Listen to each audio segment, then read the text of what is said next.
first, live, local. This is Fox 12 Now. Hello everyone, this is Fox 12 Now. I'm Greg Nibbler. Thanks for joining us. We are live streaming here out of the Fox 12 Oregon newsroom. So I say again, we are live while this segment is going on. We're on our YouTube channel. We're at kptv.com and on the Fox 12 Oregon apps. So if you're watching then, great. And if you're watching afterward, well, be sure to check out all of our other segments as well and share this segment on there. Right now, we are talking about robotics, and in particular, a tournament for kids throughout the state, students throughout the state of Oregon, for a big tournament that's going to be happening this weekend. And I want to make sure I get this right. It is the Intel Oregon First Lego League Challenge Championship Tournament.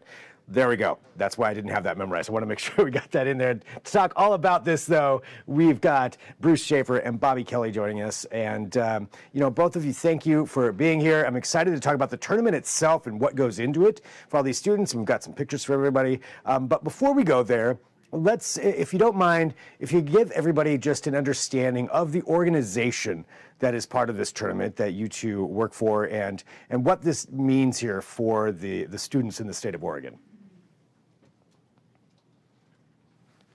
Because there's a Bruce, international. Real quick, that was my bad. Go ahead and start one more time. Okay. There's an international nonprofit in Manchester, New Hampshire that creates a global program called First Lego League.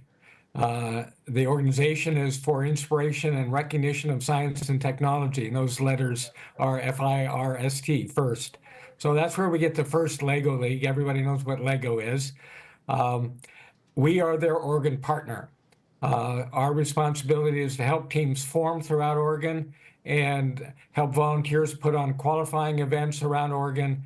And then those qualifying events select the best of, and we invite 60 teams for the state championship that occurs once a year. We're coming up in 2 days on Saturday.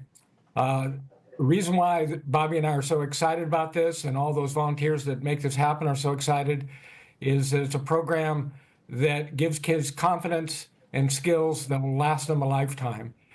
Some of it seems pretty technical, but a lot of it has to do with working with each other to accomplish a common goal, something that a lot of us don't learn until our first jobs. These kids are learning a lot younger, and it makes them a lot more skilled and confident. Yeah, that's a lot of valuable things to be doing there, working with a team like that, because that's obviously overcoming different challenges and learning to cooperate, important aspects there. I want to just touch on something that you mentioned. So you encourage and help build these teams and students and organizations from across the state. Can you just tell us how that works and how many different student organizations there are total in the state now associated with a robotics program like this? The format for forming a team is pretty flexible. So probably well over half of the teams are affiliated with a school. But sometimes that's because a principal or a teacher decides to make it happen. But oftentimes it's because the parents decide to make it happen and they just get the school to provide the classroom. Either format works, but it doesn't have to be school-based. It can be scout-based, church-based, community center-based, neighborhood-based.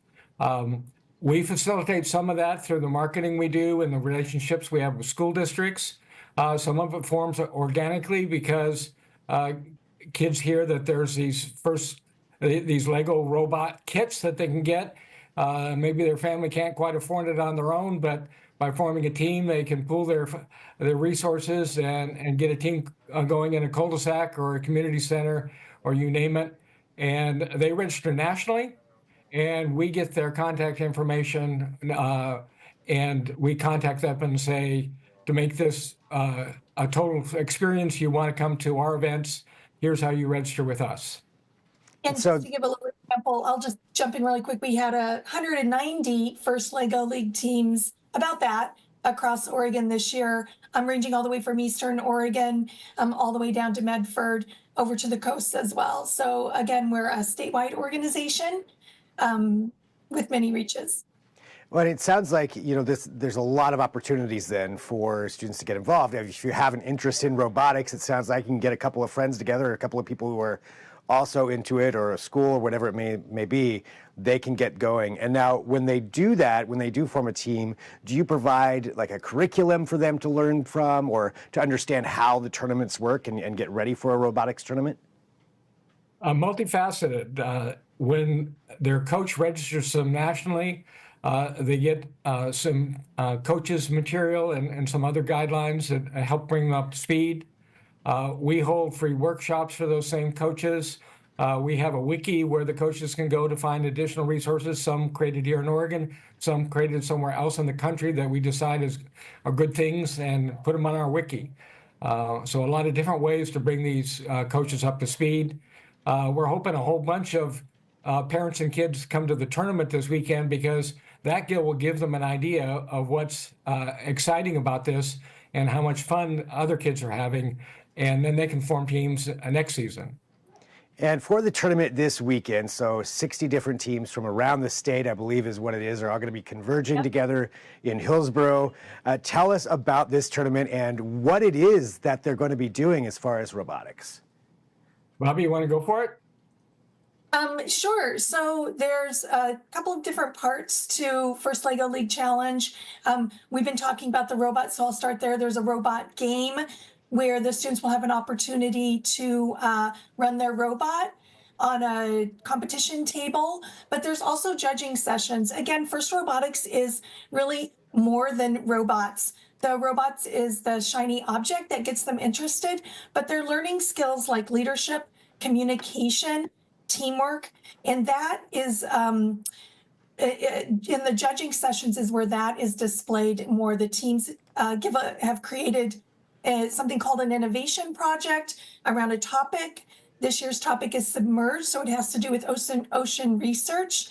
They've spent days or weeks researching a topic and coming up with an idea. They'll present that to judges. They'll also talk about their robot design. They'll talk maybe about their programming and really about how they've come together as a team. We're talking about students grades 4 through 8. So that teamwork is a big component of teaching them skills of how to work with one another. Bruce, do you want to add on to the tournament?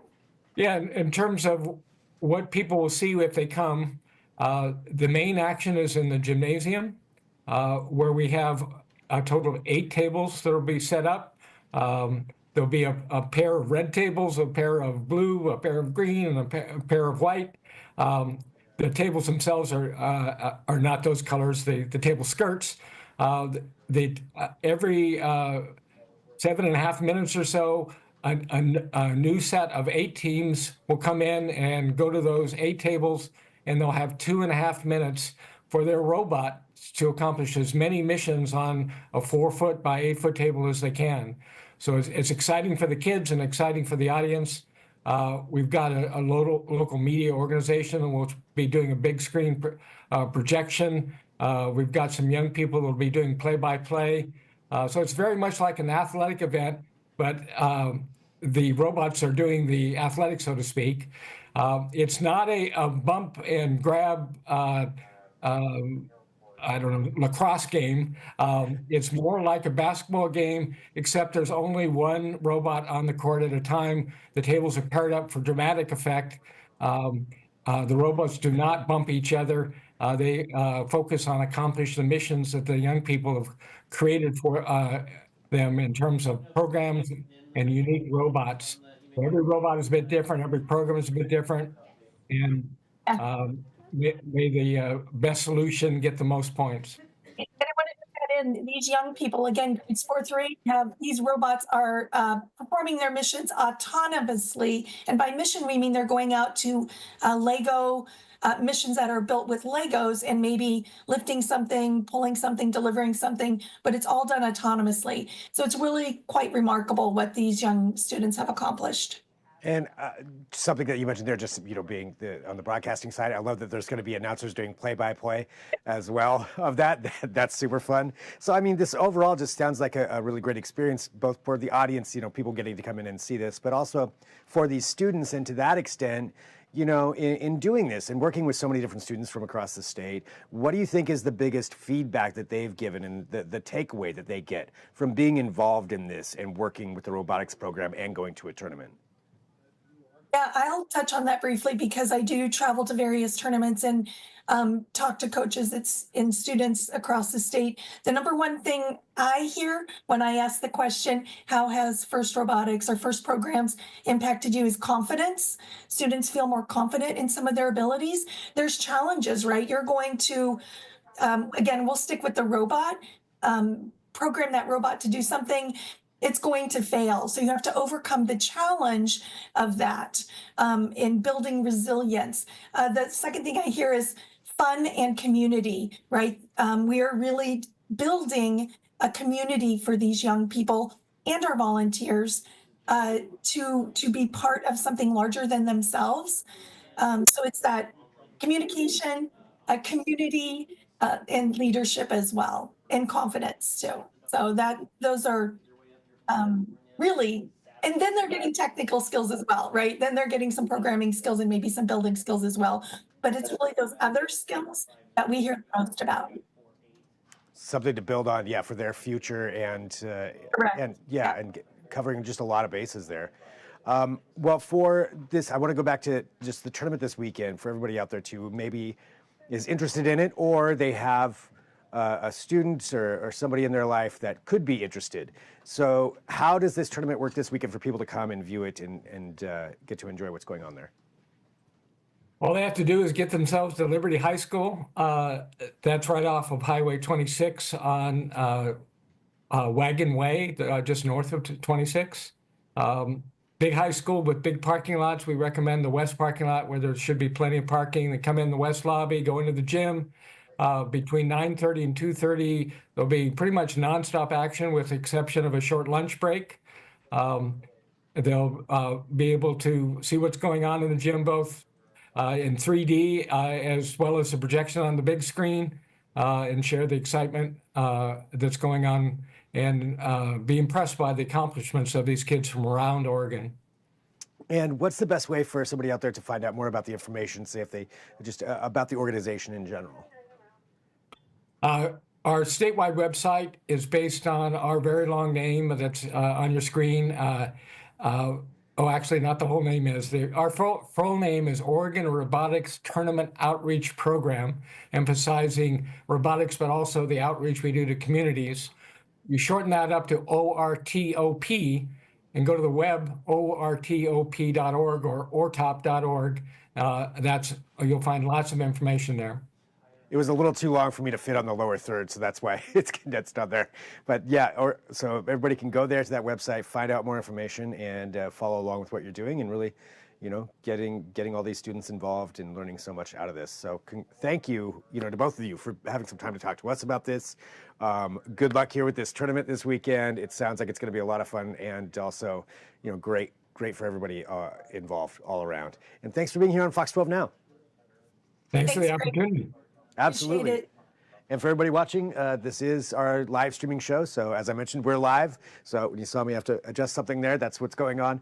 But that's what we get to do here. We get to have these longer form conversations, and we are live streaming on our YouTube channel, kptv.com, and on our Fox 12 Oregon apps. So thanks for being here. You can check out all of our other segments there as well. I will say coming up at 2:30 p.m., if you're watching live, we're going to be talking about cybersecurity for 2025. Some things you should know to make sure that you're safe on both your personal devices and for small businesses in the state of Oregon. So advice coming up there, but I will talk to you then. I'm Greg Nibbler. This is Fox 12 Now.